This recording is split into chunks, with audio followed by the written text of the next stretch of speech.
नमस्कार साथियों। तो चलिए आज के दैनिक जागरण में क्या खास खबरें हैं उन्हें हम लोग एक एक करके देख लेते हैं। और याद रखिए दैनिक जागरण का राष्ट्रीय संस्करण है, तो इसमें आप लोगों को महत्वपूर्ण खबरें ही देखने को मिलेंगी। इस समय आप लोग देख रहे हैं कि झारखंड और महाराष्ट्र में आपके विधानसभा चुनाव हैं, तो राजनीतिक गर्मियां बढ़ी हुई है। और अगर हम झारखंड की बात करें तो यहाँ आप लोगों को विधानसभा में कितने 81 सीटें देखने को मिलेंगी। राज्यसभा में यहाँ 6 सीटें हैं, लोकसभा में आपको 14 सीटें देखने को मिल जाएंगी। 79,716 वर्ग किलोमीटर में फैला हुआ है आपका झारखंड। 15 नवंबर सन 2000 में बिहार से अलग करके राज्य बनाया गया था और रांची इसकी राजधानी, इसकी सीमा बिहार, उत्तर प्रदेश, छत्तीसगढ़, उड़ीसा और पश्चिम बंगाल से लगती है। हेमंत सोरेन यहाँ की चीफ मिनिस्टर हैं, संतोष गंगवार यहाँ के राज्यपाल देखने को मिलेंगे। महाराष्ट्र की बात करें तो मुंबई इसकी राजधानी आपको देखने को मिल जाएगी। इसकी सीमा गुजरात, मध्य प्रदेश, छत्तीसगढ़, तेलंगाना, कर्नाटक और गोवा से लगती है। और यहाँ अगर हम इसे राज्य बनाने की बात करें तो 1 मई 1960 में हुई थी इसकी स्थापना। विधानसभा में 288 सीटें हैं, विधान परिषद भी है यहाँ, उसमें 78 सीटें हैं, राज्यसभा में 19 सीटें हैं, लोकसभा में 48 सीटें हैं। 3,07,713 वर्ग किलोमीटर में फैला हुआ है आपका महाराष्ट्र। क्षेत्रफल में पहले पर राजस्थान है, दूसरे पर मध्य प्रदेश, तीसरे नंबर पर आता है महाराष्ट्र। यहाँ के मुख्यमंत्री हैं एकनाथ शिंदे और राज्यपाल हैं सीपी राधाकृष्णन। देखिए विधानसभा चुनाव अगर आपको लड़ना है तो आपकी उम्र कितनी होनी चाहिए? कम से कम 25 साल होनी चाहिए। अधिकतम उम्र की कोई सीमा नहीं रखी गई है। और ये चुनाव होते हैं डायरेक्ट जनता यानी कि मतदाताओं के द्वारा। अगर आपकी उम्र 18 साल हो चुकी है तो वोटर सूची में आपका नाम जुड़ चुका होगा और आप लोग वोट डालने भी जाते होंगे। ये चुनाव कौन करवाता है? इलेक्शन कमीशन ऑफ इंडिया, भारतीय निर्वाचन आयोग। विधानसभा, राज्यसभा, लोकसभा, राष्ट्रपति, उपराष्ट्रपति के चुनाव भारतीय निर्वाचन आयोग करवाता है। एक संवैधानिक संस्था है। संविधान के अनुच्छेद 324 के तहत चुनाव आयोग की स्थापना की बात की गई है। 25 जनवरी 1950 में स्थापना हुई थी। 25 जनवरी को आप लोग मतदाता दिवस मनाते हैं। नई दिल्ली में हेडक्वार्टर देखने को मिलेगा और सुकुमार सेन मुख्य चुनाव आयुक्त थे। बाकी राजनीति की बातें हो रही हैं तो ये तो आप लोगों के लिए जरूरी भी नहीं है। कनाडा में भारत का वांछित आतंकी ढल्ला गिरफ्तार हुआ है और खालिस्तान समर्थक आतंकी निज्जर की हत्या के बाद आतंकी मॉड्यूल की संभाले हुए हैं कमान। प्रतिबंधित खालिस्तान टाइगर फोर्स का सदस्य अर्शदीप सिंह गिल उर्फ अर्श ढल्ला।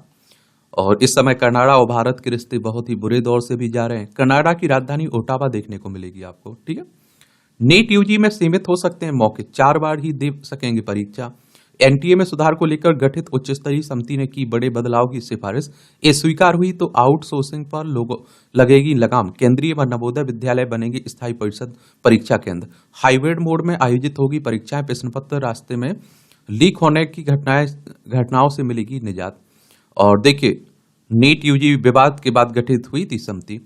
एनटीए में सुधार को लेकर, एनटीए यानी कि नेशनल टेस्टिंग एजेंसी की बात हो रही है, इसमें सुधार को लेकर इस समिति का गठन 22 जून 2024 को नीट यूजी में गड़बड़ी की शिकायत के बाद सुप्रीम कोर्ट के निर्देश पर किया गया था।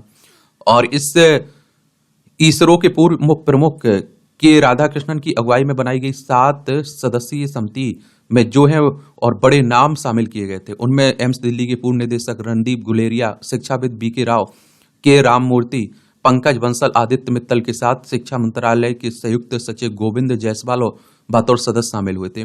समिति को परीक्षा प्रक्रिया में सुधार, डाटा सुरक्षा, प्रोटोकॉल में सुधार और एनटीए के स्ट्रक्चर व कार्यप्रणाली आदि को लेकर अपनी सिफारिश देने की बात हो रही है। मेडिकल प्रवेश परीक्षा होती है ना नीट, उसी की बात हो रही है।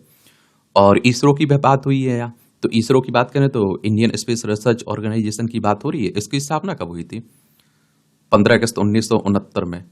और इसका हेडक्वार्टर आपको कहां देखने को मिलेगा? बेंगलोर, कर्नाटक में। एनटीए की स्थापना कब हुई थी? 2017 में आया था ना, नेशनल टेस्टिंग एजेंसी, उसी की बातें हो रही हैं। बाकी देखते हैं क्या होता है। किश्तवाड़ में आतंकियों से मुठभेड़ में कमांडो बलिदान, 3 जवान हमारे घायल हुए। ये पाकिस्तान जो हमारा पड़ोसी है ना, ये हर संभव कोशिश करता है जम्मू कश्मीर में अशांति फैलाने की। देखिए लद्दाख, जम्मू कश्मीर, पंजाब, राजस्थान, गुजरात, 5 राज्यों की सीमा लगती है हमारी किससे? पाकिस्तान से। 1947 तक हमारा हिस्सा हुआ करता था ये। आज से एयर इंडिया समूह का हिस्सा हो जाएगी विस्तारा। सोमवार को विस्तारा का एयर इंडिया समूह में विलय हो जाएगा। इसी के साथ 17 वर्षों में भारतीय विमान क्षेत्र में पूर्ण सेवा वाहक कंपनियों की संख्या 5 से घटकर 1 रह जाएगी। सिंगापुर एयरलाइंस का विस्तारा में 49% हिस्सेदारी है। विलय बाद कंपनी की 25.1 हिस्सेदारी रहेगी।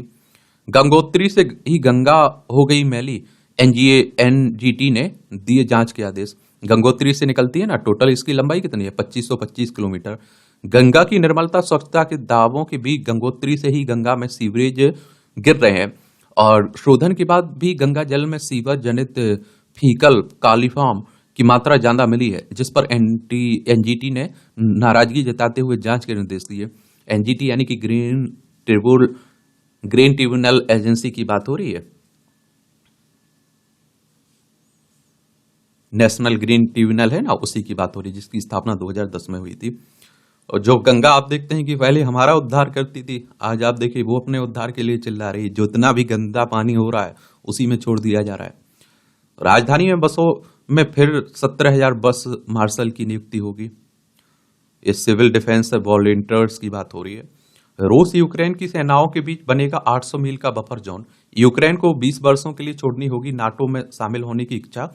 और 33 महीने से जारी यूक्रेन युद्ध खत्म कराने के लिए ट्रंप की योजना तैयार है, लेकिन इसमें रूस के कब्जे में गए यूक्रेन इलाकों का कोई जिक्र नहीं है।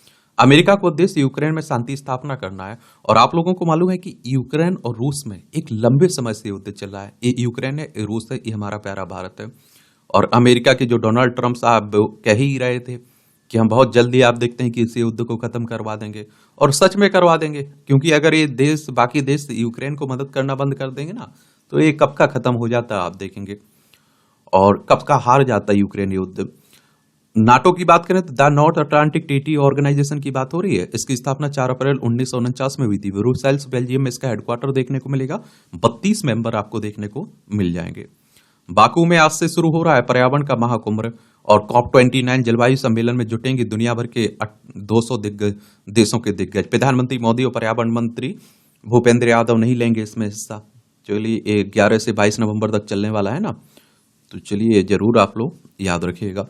जलवायु सम्मेलन में पहली बार लेगा हिस्सा तालिबान। 2021 में अफगानिस्तान की सत्ता पर काबिज होने के बाद तालिबान पहली बार संयुक्त राष्ट्र जलवायु सम्मेलन में भाग लेगा। तालिबान को फिलहाल अफगानिस्तान की वैध शासक के रूप में आधिकारिक मान्यता नहीं मिली है। अफगानिस्तान की राष्ट्रीय पर्यावरण संरक्षण एजेंसी ने एक्स पर पोस्ट में कहा कि एक तकनीकी प्रतिनिधिमंडल सम्मेलन में भाग लेने के लिए बाकू गया है। एजेंसी के प्रमुख माती उल हक खलीस ने बताया कि प्रतिनिधिमंडल इस सम्मेलन का उपयोग पर्यावरण संरक्षण, जलवायु परिवर्तन व अंतर्राष्ट्रीय समुदाय के साथ सहयोग को मजबूत करने और जलवायु अनुकूल प्रयासों पर चर्चा करेगा। बाकी देखते हैं कि आप संयुक्त राष्ट्र की बात करें तो यूनाइटेड नेशंस की बात हो रही है। और 1900 कब इसकी स्थापना हुई थी? 1945 में, 24 अक्टूबर 1945 में न्यूयॉर्क यूएसए में इसका हेडक्वार्टर देखने को मिल जाएगा। और 2009 के सम्मेलन में विकसित देशों द्वारा 2020 तक प्रति वर्ष $100 अरब की प्रतिबद्धता जताई गई थी, लेकिन यह लक्ष्य सिर्फ एक बार 2022 में पूरा किया गया। भारत इस सम्मेलन में इस धनराशि को बढ़ाने की मांग करेगा। भारत ने विकसित देशों की ओर से विकासशील देशों के लिए प्रतिवर्ष $1 लाख करोड़ का प्रस्ताव भी किया है, जबकि अन्य देशों और ग्रुपों ने इस राशि को 1.3 लाख करोड़ तक बढ़ाने का प्रस्ताव दिया है। बाकी देखते हैं क्या फैसले होते हैं इसमें। ये आपकी राष्ट्रीय राजधानी से जुड़ी खबरें हैं। प्रदूषण के लिए डॉन से मिस्ट स्प्रे को विशेषज्ञ नहीं मान रहे हैं प्रभावी। और दिल्ली में आप देखते हैं कि सांस लेना दुश्वार हो जा रहा है। आईआईटी कानपुर में सिविल इंजीनियर विभाग के पूर्व विभागाध्यक्ष SN त्रिपाठी डॉन से मिस्ट स्प्रे करवाकर प्रदूषण कम करने की कवायद को अव्यवहारिक और अप्रभावी बताते हैं। Centre for science and environment की कार्यकारी निदेशक अनुमिता राधा चौधरी का कहना है कि डॉन से मिस्ट स्प्रे के पूर्व उदाहरण नहीं मिलते हैं, इससे जुड़ा कोई अध्ययन भी नहीं है। बाकी आप देख सकते हैं यहाँ दिल्ली एक केंद्र शासित प्रदेश है। यहाँ विधानसभा में 70 सीटें हैं, राज्यसभा में आपको 3 सीटें, लोकसभा में 7 सीटें देखने को मिल जाएंगी। BK सक्सेना यहाँ की उपराज्यपाल हैं, और आप देखते हैं कि अतिशी यहाँ की चीफ मिनिस्टर देखने को मिलेंगी आपको। राजधानी में दर्ज 24% मौतें संक्रामक रोगों के कारण हुई हैं। 16 लाख मौतें होती हैं वायु प्रदूषण के कारण हर साल भारत में, और टोटल 75 लाख से ज्यादा लोग मारे जाते हैं वायु प्रदूषण के कारण दुनिया भर में। आप समझ रहे हैं?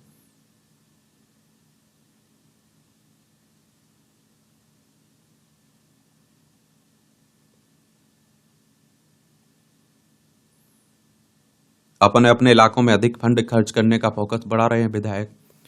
अब चुनाव है आने वाले समय में दिल्ली में। जस्टिस संजीव खन्ना आज संभालेंगे CGI मुख्य न्यायाधीश का पदभार। सुप्रीम कोर्ट की बात हो रही, सर्वोच्च न्यायालय संविधान के अनुच्छेद 124 के तहत सुप्रीम कोर्ट की स्थापना की बात की गई है। 28 जनवरी 1950 में स्थापना हुई थी। जस्टिस चंद्रचूड़ रविवार को सेवानिवृत्त और शुक्रवार था आखिरी कार्य दिवस उनका। ईवीएम, चुनाव बॉन्ड और अनुच्छेद 370 पर अहम फैसलों का हिस्सा रहे हैं जस्टिस खन्ना। और राष्ट्रपति द्रौपदी मुर्मू इन्हें शपथ दिलाएंगी। ये कई बार क्वेश्चंस पूछ लेता है कौन शपथ दिलाता है, और आप देखें कौन इनकी नियुक्ति करता है, तो राष्ट्रपति साहब करते हैं। ठीक है। और इनका कार्यकाल रहेगा कब तक? कार्यकाल 13 मई 2015 तक रहेगा, ये जरूर याद रखिएगा। और आपको बता दूं कि 18 जनवरी 2019 से सुप्रीम कोर्ट में ये आप लोगों को देखने को न्यायाधीश के रूप में कार्य कर रहे हैं ये जस्टिस खन्ना। चलिए, और आप देखेंगे कि जस्टिस HR खन्ना उस वक्त सुर्खियों में आए थे जब आपातकाल के दौरान 1976 में ADM जबलपुर केस में उन्होंने सहमति वाला फैसला दिया था। और ये आप देखते हैं कि जो जज HR खन्ना थे वो उनके भतीजे हैं ये। और HR खन्ना की बात कर रहे हैं हम। ADM जबलपुर केस में उन्होंने असहमति वाला फैसला दिया था। संविधान पीठ के बहुमत के फैसले ने आपातकाल के दौरान मौलिक अधिकार खत्म करने किए जाने को सही ठहराया था। इस फैसले को न्यायपालिका पर काला धब्बा माना गया था। और 14 मई 1980 को जन्मे जस्टिस संजीव खन्ना ने दिल्ली यूनिवर्सिटी की कैंपस लॉ सेंटर से कानून की पढ़ाई की हुई। 1983 में दिल्ली बार काउंसिल में वकील के रूप में पंजीकृत होने के बाद शुरुआत में उन्होंने 30,000 परिसर में जिला अदालत में और फिर दिल्ली हाईकोर्ट में प्रैक्टिस की है। आर्थिक सहयोग को मजबूत देने भारत दौरे पर आ रहे हैं रूस के प्रथम उप प्रधानमंत्री। आप देखिए डेनिस मंटूरोव की बात हो रही है। 18 से 19 नवंबर को G20 सम्मेलन में हिस्सा लेंगे मोदी जी। ब्राजील के साथ ही गुयाना और नाइजीरिया भी जाएंगे। ये ब्राजील में हो रहा है ना, और पिछले साल G20 का आयोजन किसने? भारत ने किया था। तो चलिए ये भी याद रखिए। G20 की बात करें तो ग्रुप ऑफ 20 की बात कर रहा हूँ। 26 सितंबर 1999 में इसकी स्थापना हुई थी। इसमें आपको 21 मेंबर देखने को मिल जाएंगे। और इसका उद्देश्य क्या है? वैश्विक अर्थव्यवस्था में प्रमुख मुद्दों पर चर्चा करने के लिए व्यवस्थित रूप से महत्वपूर्ण औद्योगिक और विकासशील अर्थव्यवस्थाओं को एक साथ लाना। 21 सदस्यों में अर्जेंटीना, ऑस्ट्रेलिया, ब्राजील, कनाडा, चीन, France, Germany, Bharat, Indonesia, Italy, Japan, Mexico, रूस, सऊदी अरब, दक्षिण अफ्रीका, दक्षिण कोरिया, टर्की, यूनाइटेड किंगडम, संयुक्त राज्य अमेरिका, यूरोपीय संघ, अफ्रीकी संघ आपको देखने को मिल जाएगा। तकनीक से मिली 2500 करोड़ रुपए की सार्वजनिक संपत्ति बचाने में मदद, दूरसंचार मंत्री सिंधिया ने कहा है। और सिस्टम ने 2.9 लाख फोन बंद किए और लगभग 18 लाख हेडर को ब्लॉक किया है। केंद्र ने स्वच्छता अभियान में कुल 2,364 करोड़ का कबाड़ बेचा। अकेले अक्टूबर में कबाड़ को बेचकर कमाए 650 करोड़। पीएम मोदी ने दी बधाई। 5.97 लाख साइटों पर सफाई, ऑफिसों की 190 लाख वर्ग फीट जगह खाली हुई है।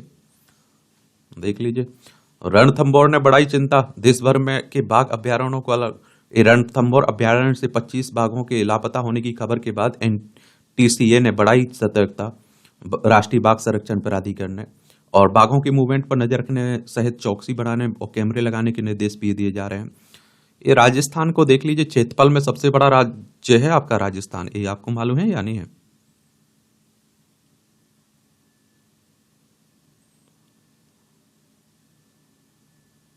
देखिए, जयपुर इसकी राजधानी देखने को मिल जाएगी आपको। इसकी सीमा पाकिस्तान से लगती है। अंतर्राष्ट्रीय राज्यों में गुजरात, मध्य प्रदेश, उत्तर प्रदेश, हरियाणा, पंजाब से लगती है। यहाँ विधानसभा में 200 सीटें हैं, राज्यसभा में 10 सीटें हैं, लोकसभा में 25 सीटें हैं। भजनलाल शर्मा यहाँ के मुख्यमंत्री हैं। हरिभाऊ किशन राव वागड़े यहाँ के राज्यपाल हैं। और 3,42,239 वर्ग किलोमीटर में फैला हुआ है राजस्थान आपका। धन सृजन करने वालों की राह बने सुगम, ये उपराष्ट्रपति साहब जगदीप धनखड़ साहब करें। किसानों को बफ नोटिस भेजने वाले अफसरों को कर्नाटक सरकार ने चिताया। ये कर्नाटक में आप देखते हैं कि किसानों की जो जमीन थी उस पर आप देखते हैं इन्होंने अपना अधिकार जमा दिया था, तो उसी को लेकर बातें हो रही हैं। केंद्र सरकार ने आर्थिक सहायता न मिलने से मध्य प्रदेश में हाथी परियोजना बंद हुई है। 2018 से मध्य प्रदेश में हाथियों का डेरा पर बजट के अभाव में ठीक से नहीं हो पा रहा संचालन। वर्ष 2021 में हाथी परियोजना पर शुरू हुआ था काम। 2018 से हाथियों का आवागमन मध्य प्रदेश में बढ़ने लगा था। 2019 में स्थायी रूप से हाथियों ने शहडोल, उमरिया, डिडोरी, छत्तीसगढ़ की सीमा से लगे अन्य जिलों में डेरा डाल दिया था। इसे देखते हुए प्रदेश सरकार ने 2021 से हाथी परियोजना के लिए केंद्र सरकार से वित्तीय मदद मांग रही थी। और बताया जा रहा है कि हाथी परियोजना को बाघ परियोजना में मर्ज करके हाथी और बाघों का एक साथ प्रबंधन किया जा रहा है। हालांकि हाथियों की बढ़ती संख्या को देखते हुए अलग परियोजना चलाने की जरूरत थी। एक और आपको बात बता दूं, अभी 10 हाथियों की डेथ हुई है ना यहाँ, तो उसी को लेकर बातें हो रही हैं। उनका क्षेत्र सिमटता जा रहा है, वो खाने के लिए उन्हें आप देखते हैं कि खाद्य जो भी उनकी उपस्थिति ही नहीं हो पा रही है, तो आप देखिए जहरीला खाद्य भी खा ले रहे हैं, उसके कारण मौत भी हो जा रही है। मध्य प्रदेश की बात करें, बांधवगढ़ टाइगर रिजर्व में 10 हाथियों की मौत हुई थी ना, भोपाल इसकी राजधानी है। 1 नवंबर 1956 में इसे राज्य बनाया गया था। इसकी सीमा राजस्थान, गुजरात, मध्य प्रदेश की, महाराष्ट्र, छत्तीसगढ़ से, उत्तर प्रदेश से लगती है। विधानसभा में 230 सीटें हैं, राज्यसभा में 11 सीटें हैं, लोकसभा में 29 सीटें हैं। डॉक्टर मोहन यादव यहाँ के चीफ मिनिस्टर हैं। पंचायतों के वित्तीय सशक्तिकरण को बनेगा फ्रेमवर्क। ये अच्छी पहल है। पंचायती राज मंत्रालय 14 को नई दिल्ली में करेगा वित्त आयोगों का राष्ट्रीय सम्मेलन। केंद्रीय वित्त आयोग, राज्य वित्त आयोग और कई मंत्रालयों के अफसर करेंगे मंथन इसमें। 1000 किलोमीटर दूर दुश्मन के युद्धपोतों को ध्वस्त कर सकेगा भारत। अपनी नौसेना अपनी नौसेना को चीन के मुकाबले तैयार करने की दिशा में भारत ने एक बड़ी तैयारी शुरू की है। जल्द ही हम 1000 किलोमीटर दूर दुश्मन के चलते युद्धपोतों को मार गिराने में सक्षम होंगे। लंबी दूरी की एंटी से मिले बैलिस्टिक मिसाइल के परीक्षण की पूरी तैयारी हो चुकी है। इसका परीक्षण ऐसे समय में होने जा रहा है जब भारत अपनी सेनाओं के लिए बेहद ताकतवर रॉकेट फोर्स बनाने पर विचार कर रहा है। रॉकेट फोर्स में सबसोनिक, क्रूज और बैलिस्टिक मिसाइलों को शामिल करेगा। चलिए, अच्छी बात है। और डीआरडीओ कुछ दिनों में इस बैलिस्टिक मिसाइल का परीक्षण कर सकता है। इसे भारतीय नौसेना के लिए विकसित किया जा रहा है। और डीआरडीओ की बात करें तो इसकी स्थापना कभी हुई थी? 1958 में हुई थी ना, डीआरडीओ की, defence research and development organisation की बात कर रहा हूं मैं। और नई दिल्ली में इसका हेडक्वार्टर आपको देखने को मिल जाएगा। कहाँ? नई दिल्ली में। तो ये जरूर याद रखा करिएगा। अब आप देखिए, ये राजनीति की बातें हो रही हैं। अब एक तरफ से आप देखते हैं कि वो भी कर रहे हैं घोषणाएं बड़ी बड़ी कि हमारी सरकार आई तो ये देंगे, हमारी सरकार आई ये देंगे, और दूसरी तरफ आप देखिए विपक्ष भी कर रहा है। अब बाकी देखते हैं कि क्या क्या होता है, क्या नहीं होता है। और मैं ज्यादा घोषणाओं पर जाता नहीं हूं। अगर आपको ये पढ़नी है तो पढ़ सकते हैं आप लोग। और मैं कहता हूं कि शिक्षा की बात हो, स्वास्थ्य की बात हो और रोजगार की बात हो तो अच्छी बात रहे। ठीक है, चलिए, बाकी आप लोगों को ये राजनीति की खबरें पढ़ना करे तो पढ़ सकते हैं आप लोग। और क्या, अगर राजनीति ही करनी है, राजनीति में जाना है, अच्छा पेशा है और बहुत जल्दी आगे भी बढ़ सकते हैं आप, इसमें दो राय नहीं होनी चाहिए। दुनिया तीसरे विश्व युद्ध के कगार पर है। भारत की ओर नजरें। मोहन भागवत कह रहे हैं, आरएसएस के प्रमुख हैं। राष्ट्रीय स्वयंसेवक संघ की बात कर रहा हूँ, इसकी स्थापना 27 सितंबर 1925 में हुई थी। केवी हेडगेवार फाउंडर है इसके। और नागपुर में इसका हेडक्वार्टर देखने को मिलेगा। हिंदू राष्ट्र हिंदुत्व की बात करता है ये संगठन।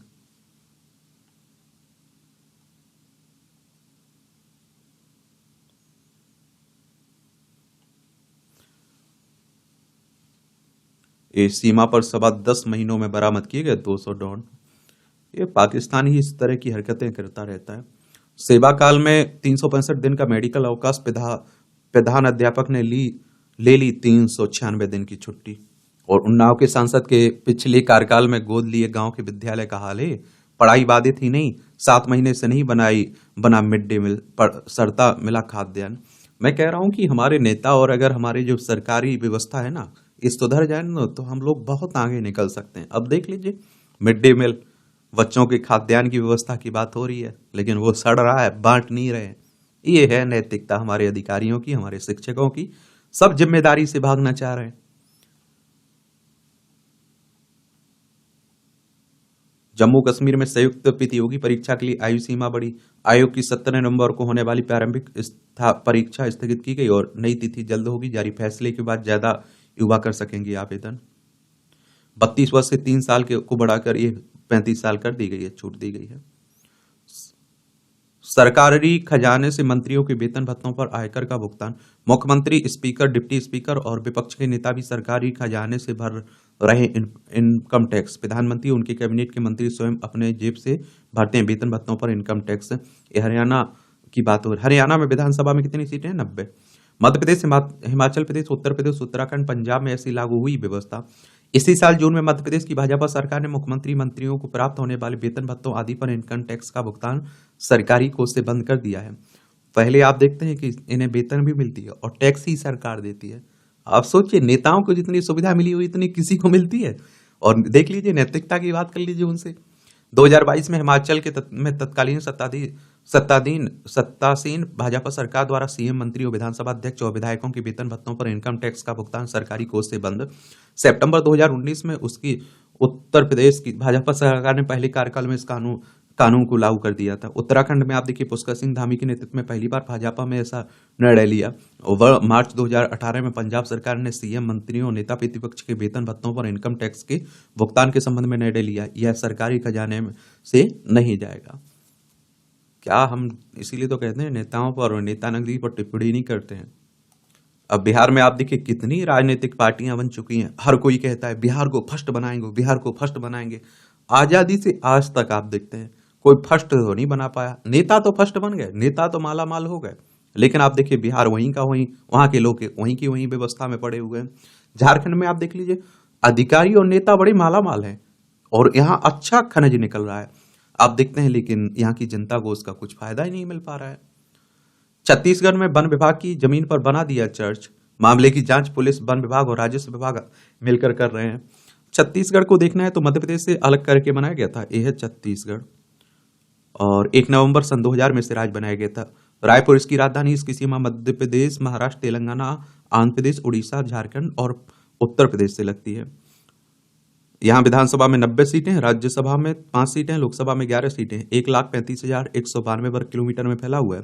विष्णु देवसाई यहाँ के मुख्यमंत्री हैं। रमेन डेट का यहाँ के राज्यपाल आपको देखने को मिल जाएंगे।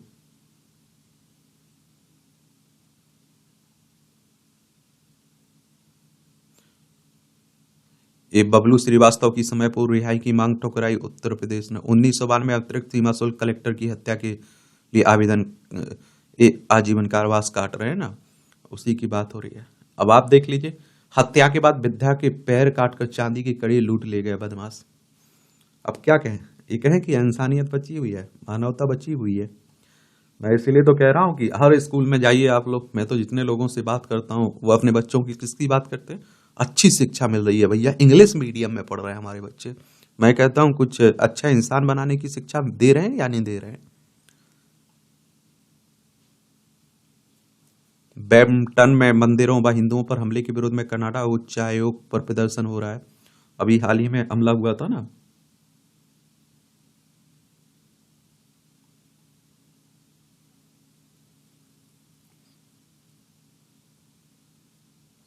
एक काजीरंगा के महावतों को थाईलैंड में मिला प्रशिक्षण। असम में जो काजीरंगा देखते हैं आप लोग। बीमार पति की अभिभावक बन सकती है पत्नी, यह हाईकोर्ट कह रहा है। नैनी हाईकोर्ट उत्तराखंड में ये कहा जा रहा है। कम प्रशिक्षित पायलट कोहरे में एयरपोर्ट पर लैंड नहीं करा पा रहे हैं विमान। कई बार हादसे भी हो जाते हैं।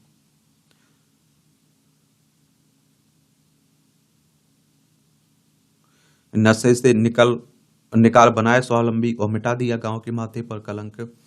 ये आप देखिए, मैंने कहा ना, आपका जो स्थानीय अगर प्रतिनिधि काफी ईमानदार है, सरपंच काफी ईमानदार है, प्रधान काफी ईमानदार है, तो मैं कह रहा हूँ गांव की आपकी समस्याएं 90% समस्याएं खत्म हो जाएंगी आराम से। पटियाला की गुरुमीत ने 92 लोगों को नशे की लत, 37 को इससे जुड़े कारोबार से निकाला, फिर फंसने से रोकने को दिया रोजगार भी। और क्या समस्याएं हैं आपके गांव की, किस तरह से उसके समाधान हो सकता है, आपका नेता ही जानेगा ना, कोई दूसरा थोड़ी जानेगा।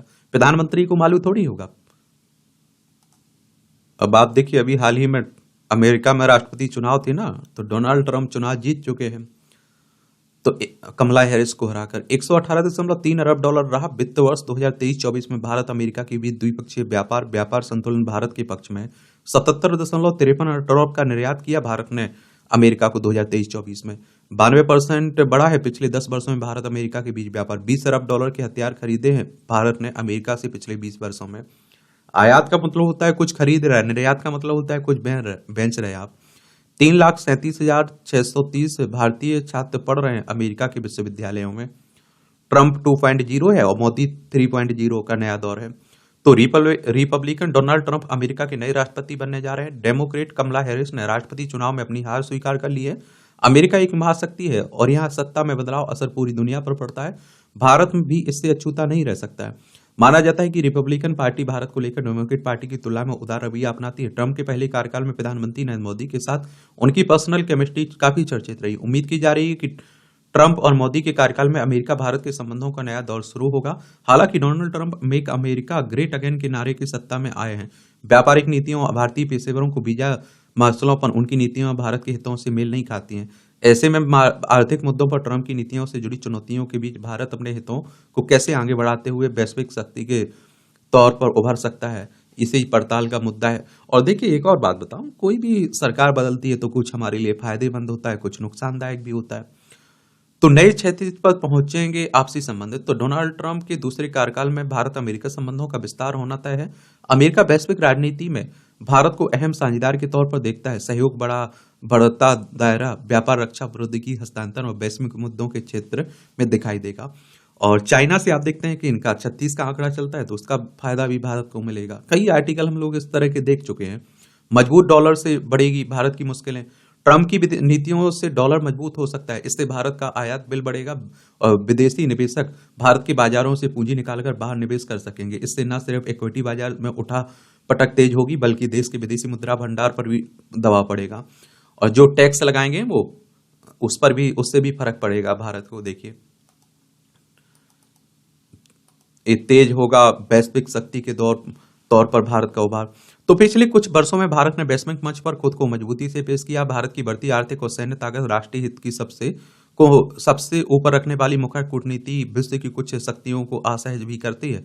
यह बात तो तय है कि एक वैश्विक ताकत के तौर पर भारत का उभार जारी रहेगा, लेकिन यह सफर कितना असहज होगा या रास्ते में कितनी चुनौतियां आएंगी, यह इस पर निर्भर करेगा कि अमेरिका के राष्ट्रीय चुनाव में जीतता कौन है, और डोनाल्ड ट्रंप या कमला हैरिस।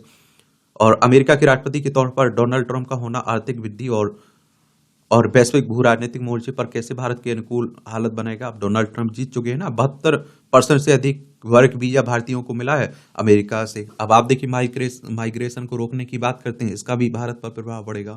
बहुत सारे अवैध रूप से भारतीय लोग अमेरिका गए हुए हैं ना, तो उनके भी, और आप देखिए वीजा की भी कठिन की करने की बात हो रही है। साझा हितों का ध्यान रखेंगे दोनों देश। अमेरिका में खालिस्तान आतंकी पन्नू की हत्या की साजिश में भारत की भूमिका की बात हो, या भारत रूस के बीच रक्षा और व्यापार संबंध हो, भारत चीन के रिश्ते हो, या फिर भारतीय मैन्युफैक्चरर के लिए अवसर, हर मोर्चे पर ट्रंप का दूसरा कार्यकाल भारत के लिए सहूलियत वाला हो सकता है। मार्केट रिसर्च फर्म नोमुरा ने ट्रंप के दूसरे कार्यकाल का अमेरिका की अर्थव्यवस्था, भू राजनीति, वित्तीय बाजारों, एशिया और विश्व पर पड़ने वाले प्रभाव का आकलन किया है। नोमुरा की रिपोर्ट के अनुसार ट्रंप व्यापार और डॉलर पर कड़े रुख के बावजूद भारतीय हितों के लिए बेहतर साबित होंगे। रिपोर्ट में कहा गया कि भारत अमेरिका गहरे आर्थिक और रणनीतिक हित साझा करते हैं। ऐसे में दोनों देश हर सूरत में साझा हितों का ख्याल रखेंगे। और अमेरिका की भी एक मजबूरी है, क्योंकि चाइना को आगे बढ़ने से रोकना है, तो बिना भारत की तो मदद के संभव नहीं है, तो भारत की मदद उसे चाहिए होगी। इन मसलों पर पैदा हो सकता है गतिरोध भी। रिपोर्ट से व्यापार से जुड़े 2 मसलों की पहचान की गई, जिसको लेकर भारत अमेरिका के बीच गतिरोध पैदा हो सकता है। पहला मसला है भारत अमेरिका का व्यापार संतुलन भारत के पक्ष में झुका हुआ है। ट्रंप प्रशासन इसे संतुलित करने पर जोर दे सकता है। इसके अलावा ट्रंप ऐसे व्यापारिक साझेदारों के खिलाफ कदम उठाने पर विचार कर सकते हैं जिनके बारे में उनकी शक है, और वह उनसे मुद्रा यानी डॉलर को कृत्रिम रूप से कमजोर कर रही है। भारत आएगी विदेशी कंपनियां, तो रिपोर्ट के अनुसार व्यापार संतुलन और डॉलर में कमजोरी जैसी बाधाओं से जुड़े होने वाले नुकसान की भरपाई अमेरिका की अपनी सप्लाई चेन चीन से हटाकर भारत जैसे मित्र देशों में स्थापित करने की रणनीति से हो सकती है। ट्रंप प्रशासन इसी नीति को तेजी से लागू कर सकता है। इसका मतलब है कि अमेरिका और यूरोप की कंपनियां चीन से कारोबार समेटकर भारत आ सकती हैं। इससे भारत के मैन्युफैक्चरिंग सेक्टर में मजबूती मिलेगी। इससे भारत में नौकरियां बढ़ेंगी, जीडीपी में उछाल होगा। कड़ी आव्रजन नीतियों से होगा नुकसान। ट्रंप प्रशासन की कड़ी आव्रजन नीतियों से भारत को नुकसान उठाना पड़ सकता है। 2000 वित्त वर्ष 2023-24 में अमेरिका द्वारा जारी कुल वर्ग वीजा में से 72% से अधिक भारतीयों को मिले हैं, यानी इसका सबसे ज्यादा लाभ भारतीयों को मिलता है। विदेश नीति के मोर्चे पर मिलेगा लाभ।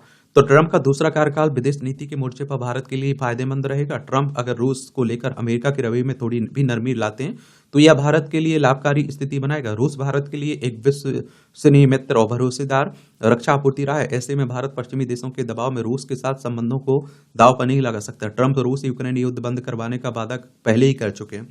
ऐसे में भारत को रूस के साथ संबंधों को आगे बढ़ाने में आसानी होगी। बदलेगा अमेरिका का रवैया।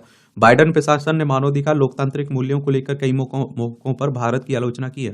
ट्रंप के आने से अमेरिका प्रशासन के रूप में बदलाव आएगा। वह मानवाधिकार व लोकतंत्र के मुद्दे पर भारत की आलोचना करने से बचेंगे। और आप देखिए, अमेरिका का झुकाव यूक्रेन की तरफ रहा है ना, इसलिए आप देखते हैं कि रूस का झुकाव चाइना की तरफ जा रहा है। ये हमारे लिए भी चिंता का कारण है। तो वो भी अगर हमारी तरफ रहता है तो अच्छी बात रहेगी। कांवड़ यात्रा मार्ग बनाने के लिए काटे गए 17,600 से अधिक पेड़। देख लीजिए, एनजीटी को जानकारी दी गई। स्वच्छ महाकुंभ से 7 राज्यों की 1.25 लाख महिलाओं को रोजगार। कहाँ? प्रयागराज में हो रहा है ना, तो उसी की बात हो रही है। हिंदुस्तान जिंक के ओएफएस से 3,449 करोड़ मिले। नवीन ऊर्जा में सरकारी कंपनियां करेंगी बड़ा निवेश। पेट्रोलियम उत्पादक ओएनजीसी और सबसे बड़ी बिजली उत्पादक कंपनी एनटीपीसी ने हाथ मिलाया। कोल इंडिया वर्ष 2028 तक 5,000 मेगावाट की क्षमता सौर ऊर्जा से हासिल करने की योजना पर कर रही है काम। सौर, पवन और दूसरी रिन्यूएबल ऊर्जा क्षमता में काफी वृद्धि के बावजूद भारत वर्ष 2030 के लक्ष्यों से दूर है।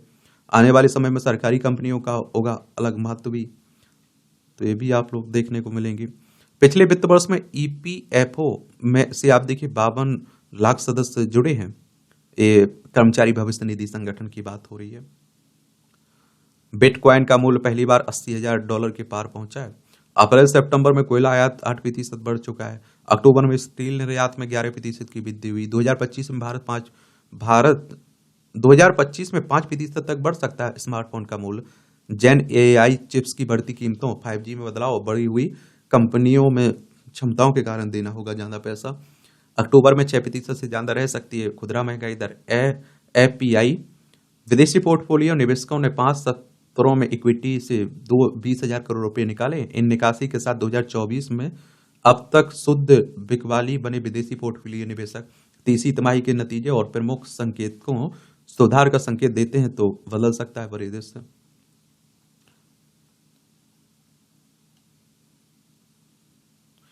कनाडा में सामान्य रूप से चल रहा है हमारा कारोबार। एसबीआई कह रहा है, स्टेट बैंक ऑफ इंडिया। चलिए, इसकी स्थापना को हुई थी और कनाडा में 1982 से है ये। शाहजहांपुर में मिले भाले निकले 4500 वर्ष पुराने। पूर्व डीजीपी पुरातत्वविद विजय कुमार ने दी जानकारी। बीएसआईपी के विज्ञानियों ने हंगरी की लैब से कराई पुष्टि है।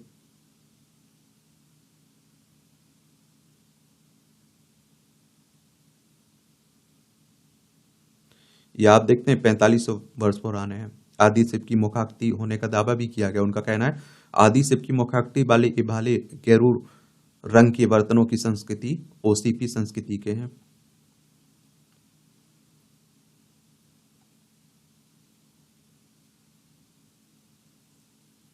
शांति या युद्ध क्षेत्र में विकलांगता का पेंशन से कोई संबंध नहीं है, पंजाब हरियाणा हाईकोर्ट कह रहा है। ये आपकी अंतर्राष्ट्रीय खबरें हैं। एरिजोना भी जीते ट्रंप। 7 स्विंग स्टेट में हैरिस को हराया है।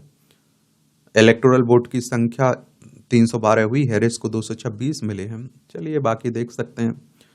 और कार्यकाल के पहले ही दिन प्रवासियों पर काटा रुख दिखा सकते हैं ट्रंप। क्या क्या कर सकते हैं ट्रंप? तो ट्रंप कह चुके हैं कि बतौर राष्ट्रपति पहले दिन में अमेरिका के इतिहास का सबसे बड़ा निर्वासन अभियान शुरू करूंगा। वे एलियन एनिमिनीज एक्ट लागू करेंगे। 1798 का यह कानून राष्ट्रपति को किसी भी ऐसे व्यक्ति को निर्वासित करने की अनुमति देता है जो अमेरिकी नागरिक नहीं है। लगभग 1,10,00,000 लोगों को निर्वासित करना कहीं अधिक जटिल है। ट्रंप ने कहा कि वह रूस यूक्रेन युद्ध एक दिन में सुलझा दे सकते हैं। ट्रंप के एजेंडे में इस युद्ध को समाप्त करने की बातचीत की मेज पर लाना शामिल है। और ट्रंप ने चुनाव अभियान के दौरान आयातित वस्तुओं, विशेषकर चीन से आयातित वस्तुओं पर टैरिफ लगाने का वादा किया। ट्रंप को संभवतः इसके लिए संसद की मंजूरी की जरूरत नहीं है। ग्रीन हाउस गैसों को उत्सर्जन कम करने के उद्देश्य से बनाई गई नीतियां ट्रंप पलट सकते हैं। वह पर्यावरण संरक्षण नीति वापस ले सकते हैं। उन्होंने जीवाश्म ईंधनों का उत्पादन बढ़ाने का संकल्प लिया है। बाकी देखते हैं क्या होता है। चुनाव के बाद अमेरिका से घबराए हुए हैं कई देश, भारत नहीं। ये जयशंकर हमारे विदेश मंत्री साहब कह रहे हैं। पाकिस्तान ने भगत सिंह को माना आतंकी। पंजाब प्रांत की सरकार ने लाहौर के सादमान चौक का नाम बदलकर भगत सिंह पर रखने की योजना निरस्त की। पूर्व अधिकारी की दलीलों के बाद लाहौर महानगर निगम ने बदला या इरादा। गजब है पाकिस्तान भैया, क्या बोल सकते हैं। गुरु नानक जयंती समारोह के लिए पाक ने 3,000 वीजा जारी किए हैं। शेख हसीना की भारत से वापसी के लिए इंटरपोल से मदद मांगेगा, ये आप देखेंगे बांग्लादेश। ये आपको मालूम हो कि बांग्लादेश क्या है, यहां से 1971 तक ये पाकिस्तान का हिस्सा हुआ करता था। और अब आप देखते हैं अशांति फैली थी तो यहाँ भारत में आ चुकी हैं यहाँ की पूर्व प्रधानमंत्री इस्तीफा देकर शेख हसीना। पश्चिम बंगाल, असम, मेघालय, त्रिपुरा, मिजोरम की सरकार यहाँ आपको देखने को मिलती है सीमा। इंटरपोल की बात करें तो इंटरनेशनल क्रिमिनल पुलिस ऑर्गेनाइजेशन की बात हो रही, 7 सितंबर 1923 में इसकी स्थापना हुई थी।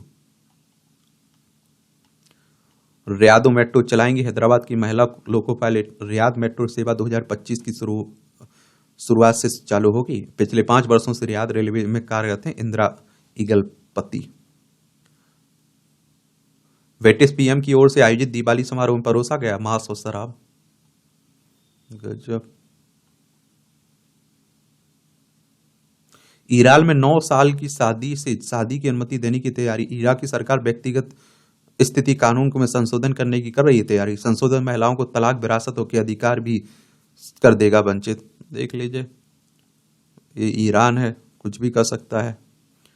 यूक्रेन का मॉस्को पर सबसे बड़ा ड्रोन हमला हुआ। 3 हवाई हमलों अड्डों पर उड़ानें प्रभावित हुई। और इससे ये आप देखिए, पुतिन ने उत्तर कोरिया के साथ रक्षा संधि पर हस्ताक्षर किए और जिसमें पारस्परिक रक्षा प्रावधान भी शामिल हैं। चलिए, ये आप देखिए, क्रिकेट से, खेल से जुड़ी खबरें हैं। तो क्रिकेट को तो आप लोग देख ही रहे होंगे। आईसीसी ने बीसीसीआई के निर्णय से पीसीबी को अवगत कराया, पाकिस्तान क्रिकेट बोर्ड को। बीसीसीआई के बारे में सुने हैं हम लोग कि नहीं? Board of control for cricket in India की बात कर रहा हूं मैं। मुंबई में इसका हेडक्वार्टर देखने को मिल जाएगा। इसकी स्थापना 1 दिसंबर 1928 में हुई थी। समझ रहे हो? आईसीसी की बात करें तो इसकी स्थापना कब हुई थी बताइए? इंटरनेशनल क्रिकेट काउंसिल की बात कर रहा हूं। 15 जून 1909 में हुई थी इसकी स्थापना। और दुबई, यूनाइटेड अरब अमीरात में इसका हेडक्वार्टर आपको देखने को मिल जाएगा। पाकिस्तान ने 22 साल बाद ऑस्ट्रेलिया से जीती सीरीज।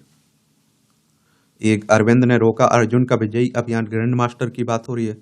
पलक अमित की जोड़ी ने जीता स्वर्ण पदक। पलक गुलिया और आप देखिए अमित शर्मा की एयर पिस्टल टीम ने रविवार को यूनिवर्सिटी निशानेबाजी चैंपियनशिप में।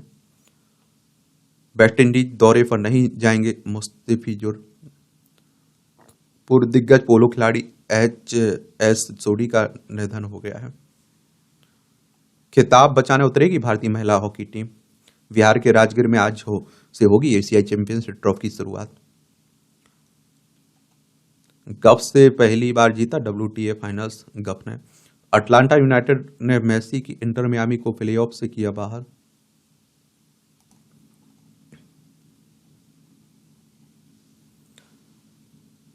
ये उत्तराखंड के कोटेश्वर में खुदाई के दौरान मिला प्राचीन शिवलिंग। ये उत्तराखंड है, उत्तर प्रदेश से अलग करके बनाया गया था। देहरादून इसकी राजधानी। इसकी सीमा चाइना, नेपाल से लगती है। राज्यों में हिमाचल प्रदेश और उत्तर प्रदेश से लगती है। विधानसभा में 70 सीटें, राज्यसभा में 3 सीटें, लोकसभा में 5 सीटें। पुष्कर सिंह धामी यहाँ के चीफ मिनिस्टर हैं। ये दिग्गज तमिल अभिनेता दिल्ली गणेश की डेथ हो चुकी है। पहली बार रामलला का चढ़ेगा तिलक। जनकपुर से नेंग लाएंगे तिलक हरू। अब अयोध्या में राम मंदिर बन चुका है ना। यहां भी आपको जनरल नॉलेज की जानकारी मिल जाती है। परीक्षा के पॉइंट भी से पॉइंट मिल जाते हैं। तो देखिए, सबसे खूनी संघर्षों में से एक प्रथम विश्व युद्ध समाप्त हुआ। ये आप देखेंगे 1918 में। आज ही जर्मनी और मित्र राष्ट्रों के बीच आप देखेंगे युद्ध विराम पर हस्ताक्षर के बाद प्रथम विश्व युद्ध समाप्त हुआ था। और करीब 4 वर्ष तक चली इस युद्ध में 1.7 करोड़ लोगों की मृत्यु हुई थी। ऑस्ट्रिया के युवराज फ्रांज फर्डिनेंड की बोस्निया में हत्या के बाद 28 जून 1914 को युद्ध शुरुआत की गई थी। और अमेरिका ने जेमिनी सीरीज का अंतरिक्ष यान लॉन्च किया। 1966 में आज ही नासा ने जेमिनी सीरीज का आखिरी अंतरिक्ष यान जेमिनी 12 लॉन्च किया था। यह पहला ऑटो पायलट यान था। मिशन के दौरान एल्ड्रिन ने कैप्सूल के बाहर 5 घंटे से अधिक समय बिताकर अंतरिक्ष में चहलकदमी का रिकॉर्ड बनाया था। नासा की बात करें तो अमेरिकी अंतरिक्ष एजेंसी है। इसकी स्थापना कब हुई थी? वॉशिंगटन डीसी में इसका हेडक्वार्टर देखने को मिल जाएगा। और 29 जुलाई 1958 में स्थापना हुई थी। शराब की प्रभावी भूमिका से मिला जॉनी वॉकर नाम। प्रसिद्ध हास्य अभिनेता जॉनी वॉकर बदरुद्दीन जमालुद्दीन काजी का जन्म 1926 में आज ही इंदौर में हुआ था। 1991 में बाजी फिल्म से अभिनय की शुरुआत की। इसमें उनकी शराबी की भूमिका से प्रभावित होकर गुरुदत्त ने उन्हें विस्की ब्रांड जॉनी वॉकर नाम दिया। बाद में वह प्यासा, CID, चोरी चोरी और नया दौर जैसी कई ब्लॉकबस्टर फिल्मों में दिखाई दिए। फिल्म शिकार के लिए सर्वश्रेष्ठ हास्य अभिनेता का फिल्म फेयर पुरस्कार जीता। आखिरी फिल्म चाची 420 थी इनकी। उच्च वसा वाले डेयरी खाद्य पदार्थों को सीमित करना होगा। फैटी लीवर से बचाव के लिए इजराइल में हिब्रू विश्वविद्यालय के शोधकर्ताओं की एक टीम ने चूहों पर किया प्रयोग और 6 सप्ताह के नए नर चूहों को 12 सप्ताह तक सोयाबीन तेल उच्च वसा वाला आहार खिलाया गया। दो प्रकार का होता है फैटी लीवर रोग। फैटी लीवर रोग दो प्रकार का होता है, नॉन एल्कोहलिक फैटी लीवर और एल्कोहलिक फैटी लीवर। शराब की से पीड़ित फैटी लीवर रोग वह है जिसमें रोग ज्यादा शराब पीने के कारण इस स्थिति के चपेट में आते हैं। वहीं जो लोग शराब कम या बिल्कुल शराब नहीं पीते हैं उन्हें नॉन एल्कोहलिक फैटी लीवर रोग का खतरा होता है। दोनों स्थितियां जानलेवा होती हैं, इसलिए समय रहते सही उपचार जरूरी है।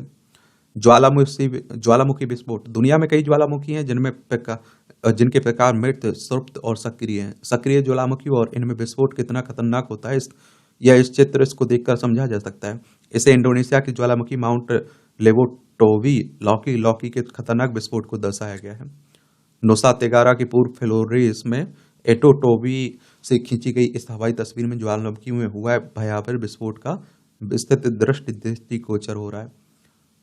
ये आप देखिए, 34 वर्ष बाद परिवार से मिला, जल्द होगा मोहभंग। चाइना की बात हो रही, मां ने 2600 लीटर से अधिक अपना दूध दान कर बनाया गिनीज वर्ल्ड रिकॉर्ड।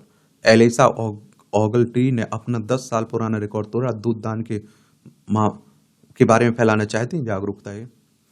परचम लहराना चाहते हैं, आप देखते हैं इंडिया बेस्ट डांसर के विजेता स्टीव जिरवा।